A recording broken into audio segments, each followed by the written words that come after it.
오늘 우리가 함께 볼 하나님의 말씀은 히브리서 5장입니다. 히브리서 5장 1절부터 3절까지의 말씀. 히브리서 5장 1절부터 3절까지의 말씀을 제가 봉독하겠습니다. 히브리서 5장 1절입니다. 대제사장마다 사람 가운데서 택한 자이므로 하나님께 속한 일에 사람을 위하여 예물과 속죄하는 제사를 드리게 하나니, 그가 무식하고 미혹된 자를 능히 용납할 수 있는 것은 자기도 연약에 휩싸여 있음이라. 그러므로 백성을 위하여 속죄제를 드림과 같이 또한 자신을 위하여도 드리는 것이 마땅하니라. 아멘. 대제사장은 모세의 형 아론으로부터 시작해서 그의 후손들이 계속해서 이어받은 직분입니다. 특별한 상황이 아니라면 대부분 장자에게 세습되는 직분이었는데, 대제사장은 이스라엘 전체를 대표하는 자리였고 모든 지파가 함께 모여서 드리는 제사와 절기를 지휘하는 존재였습니다. 대제사장의 역할은 단순히 종교적인 지도자에 머물지 않았습니다. 하나님의 백성이었기 때문에 모든 영역에서 종교적인 영향력을 받고 있었던 유대인들에게 어떤 정치적, 사회적, 문화적, 경제적 가르침을 주는 존재였습니다. 그러니까 모든 영역에서 지대한 영향력을 가지고 있었던 존재였던 것이죠.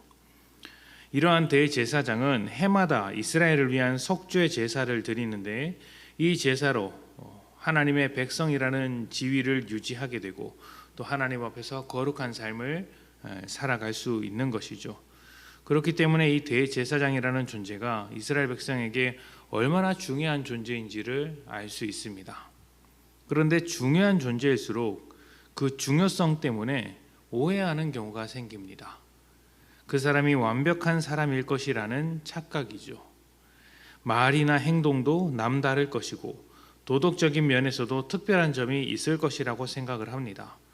무엇보다 하나님께서 중요한 위치에 세우신 이유, 남들과는 다른 뭔가 특별한 이유가 있을 것이라고 생각을 합니다. 그래서 그 중요한 위치에 있는 사람을 신격화하고 우상화하기까지 하는 것입니다.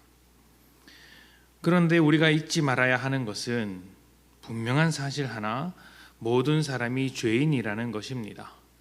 모든 사람은 연약합니다. 모든 사람은 부족하죠. 아무리 대단하고 훌륭해 보이는 사람이라도, 아무리 중요한 위치에 있는 사람이라도 완전한 사람은 없습니다. 대제사장도 그렇고 목사도 그렇습니다. 우리의 현실 가운데서 만나는 여러 지도자들 역시, 그 사람이 대통령이든 사회 지도자든 유명한 선생이든 누구든지 부족한 죄인일 뿐이라는 것이죠. 하나님께서 어떤 사람을 세우시는 것은 그가 특별해서가 아니라 누구를 세우든 똑같기 때문입니다. 하나님은 훌륭한 사람을 세우지 않습니다. 누가 하나님 앞에서 훌륭할 수 있겠습니까? 아무도 훌륭하지 않습니다. 죄인은 하나님 앞에서 훌륭할 수 없는 존재죠. 사람 중에 훌륭한 사람이 대제사장이 되는 것이라면 하나님께서는 세습을 시키지 않으셨을 것입니다. 장자를 딱 못 박아서 시키지 않았다는 것이죠. 누가 훌륭한지 따지면서 경쟁을 시키셨을 것입니다. 투표를 하든지 아니면 시합을 하든지 해서 더 나은 사람을 뽑아야 하겠죠. 그러나 투표를 해도 뽑히는 것은 죄인이고, 경쟁을 해도 시험을 봐도 뽑히는 것은 죄인입니다. 똑똑한 죄인이냐 아니냐의 문제일 뿐 본질적으로 죄인이라는 것에는 다름이 없습니다. 그래서 하나님은 죄인 중에서 아무나 뽑아 일을 하십니다. 하나님께서 직접 일을 하시죠. 다만 죄인을 통해 일을 하시기 때문에 그 죄인이 하나님과 함께 일하면서 하나님을 알도록 하시고, 또 그 죄인을 보는 사람들이 그 죄인을 통해 일하시는 하나님의 은혜를 알게 합니다. 대제사장이 속죄할 때 그가 자신을 위하여 제사하는 걸 보면서 하나님의 용서하심을 알고 또 그와 같이 용서받는 이스라엘의 축복도 그 은혜도 깨닫게 되는 것이죠. 교회 안에서 누군가 어떤 직분을 가지게 되었다면 그 사람이 훌륭해서 가지게 된 것이 아니라는 점을 분명히 알아야 합니다. 죄인은 하나님 앞에서 절대로 훌륭하지 않습니다. 다만 하나님의 긍휼이 훌륭하지 못한 나 같은 존재를 통해서 이 일을 하시도록 드러내고 계신 것이죠.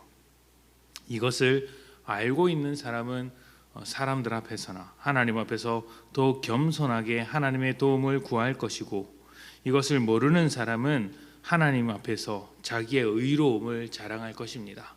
나는 이렇게 대단하니, 나는 이렇게 자랑할 만하니 하나님 그래도 괜찮은 인생 아닙니까? 자기의 의로운 인생을 자랑하는 것이죠. 이런 인생의 결말이 무엇인지 아십니까? 하나님의 은혜가 필요 없다 하는 것이죠. 교만한 자리에 올라가는 것입니다. 우리는 하나님의 사람들입니다. 하나님의 사랑과 은혜를 이 세상 속에 자랑하며 드러내는 사람들이죠. 하나님의 사랑의 증인이고 예수님의 구원에 대한 증인입니다. 자기를 증명하는 증인이 아니라 하나님과 예수 그리스도, 성령님의 역사를 증명하는 증인이라는 것입니다. 하나님의 자녀, 이 구원이라는 자리는 우리의 훌륭함으로 만들어진 것이 아닙니다. 하나님의 훌륭하심, 하나님의 긍휼이, 그 하나님의 약속이 우리를 이곳까지 이끌고 왔습니다.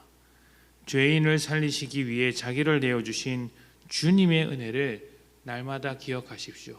우리의 훌륭함으로 우리의 믿음, 이 생활을 만들어가는 것이 아니라 하나님의 그 놀라우신 은혜가 우리를 이끌고 있다는 것을 기억하셔서 그 도움 속에서 살아가시는 복된 성도님들이 되시기를 축복합니다.